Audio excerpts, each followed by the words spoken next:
Okay, so you can see I've got this filled up. And I can put that back into these tanks. And it takes it a while to drain out. Still some in there. But I want to progress, and I don't want to have to keep messing with this, trying to get it to quit leaking. I've had some other ideas. One was to make a rubber piece that would go across here and all the way around, and then seal it to the plastic, and then if it leaked, it would just go in there. But there isn't a lot of room between the metal plates and the bolts to fit that rubber piece in there, so that might be difficult to do. I had also the idea of getting some kind of a spray seal and just spray the whole thing.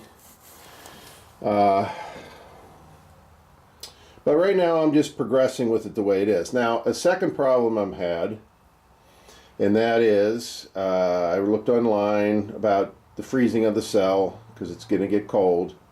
Right now, today's the high is in the 50s, but tomorrow I think the high is in the 20s.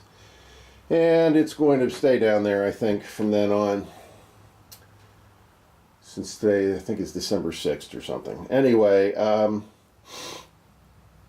so I've looked up ways to keep it from freezing, and what they suggested was you just mix your fluid, your electrolyte, really strong with potassium hydroxide, and then it won't freeze. Which I found to be true. I had containers of this water with the potassium hydroxide in them, and they haven't frozen yet. Of course, it hasn't gotten down too cold yet.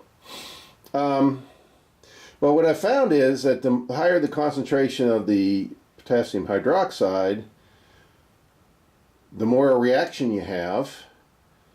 It's a lot more violent with really strong mix. And also, it draws a lot more current. So I have this clamp on ammeter here, and yesterday I had a very weak solution of electrolyte, and it was bumping up just up to 19-20 amps, and I'm on a 20 amp circuit. So I don't think I can really make it much stronger than that, unless I come up with a second power source. Another thought I had is get a second bridge rectifier, run a second cord, power cord from another outlet, from a second circuit. So I have the one circuit right here in the shed, and then run another one from the house, from the garage, hopefully on the second circuit. And then have the two bridge rectifiers connected to the one set of wires, which would be like having a parallel battery. And then I'll be able to draw twice the current, and I can make my solution stronger. But anyway, like I said, I'm running out of time. It's going to get cold, so I got to try to make as much progress as I can without doing all that. So, over here, I have my slow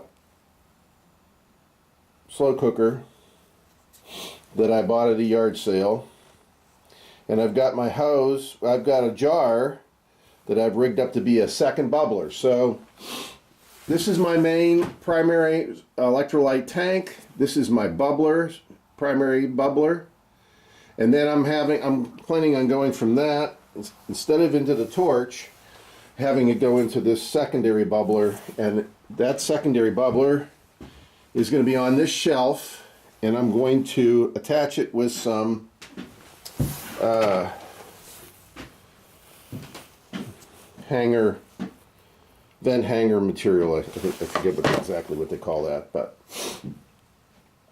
and so I wrapped it with duct tape so that if it did explode, the glass wouldn't shatter, be blown into the air in case I was nearby, which I hope not to be at least when I'm on the maiden voyage.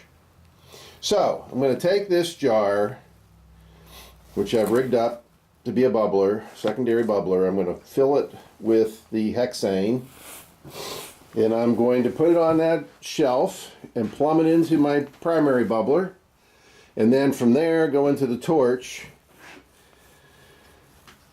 And ideally it'd be nice to also go into a flash arrestor, but according to the guy on YouTube, use hexane as your bubbler material media, you won't have flashback. And he did various tests that he documented that was the case. So do I want to take him at his word and just take a risk? Maybe, because like I said, I'm running out of time. We have to shut down for the winter probably. So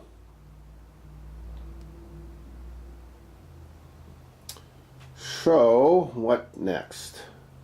Got the hose warming in the crock pot so that it'll be more pliable, and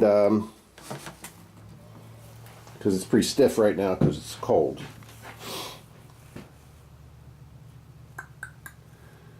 I'm thinking about bringing my grill, my burner, from my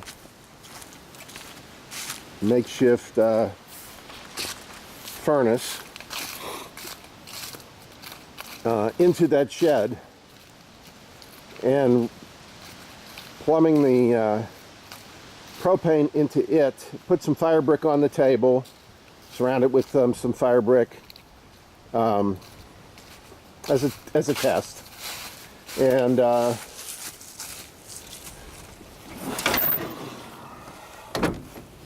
so here's my burner, and it's a propane burner. It's got a hose and regulator attached to it. So like I said, I was thinking about putting that in the shed. I was talking about this with my son-in-law, who's an engineer, and he said, why not, instead of using the torch separately with the heat, the hydrogen, why not just feed that hydrogen into the air intake of the propane burner? So in other words, I would have the propane burner burning propane, and then I would turn on the cell, and now instead of just air being drawn in, I would have hydrogen drawn in, and therefore it would burn a lot hotter. I also have a plastic, I thought I brought it out, but I don't have it out yet, the oxygen concentrator that I also could direct into here. So then I would have propane, and I would have oxygen being fed to it instead of just air. So instead of 20% oxygen from air, I would have 100% oxygen from the concentrator, and that would make it burn a lot hotter. And then also have the hydrogen oxygen mix go into it, is stepping up another notch. So, you know, all this experimentation yet to be done. And part of the problem, I think I told you in another video, although I'm not sure that video made or not. I had issues with that, I can't remember. Is that I have no outlet here at this shed. So I have to run a extension cord from that shed, which adds a lot more resistance to the current, to the electron flow, and therefore upping the current. And therefore, when I tried to run this before, I was blowing the breaker. My cell out here was blowing the breaker because I was going over the 20 amps. So I can run the cell in the shed right from the outlet, and I haven't been blowing the breaker at a lower concentration of the electrolyte. So that's why I was thinking about moving that into the shed temporarily to test. So I got the cell in there all set up. I could just set this burner up on some fire brick and bring the concentrator and experiment with it. And one thing I want to try to do is, although this will add a little bit more resistance, like I spoke about it with the extension cords, is get an extension cord with a switch. And have the extension cord with the switch come out of the shed, plug the cell into that, And then from a somewhat of a distance, from outside the shed, I can turn it on and off, being a little bit safer. So there's that thought. I also have got this Bunsen burner, which is rated, it can get up over 3,000 degrees. So there's that. And what I want to do is I want to set up my cast iron pot with my aluminum on the burner, and then with the additives, see if I can melt the aluminum. That's the first step. Second step is to see if I can melt my material that potentially has platinum.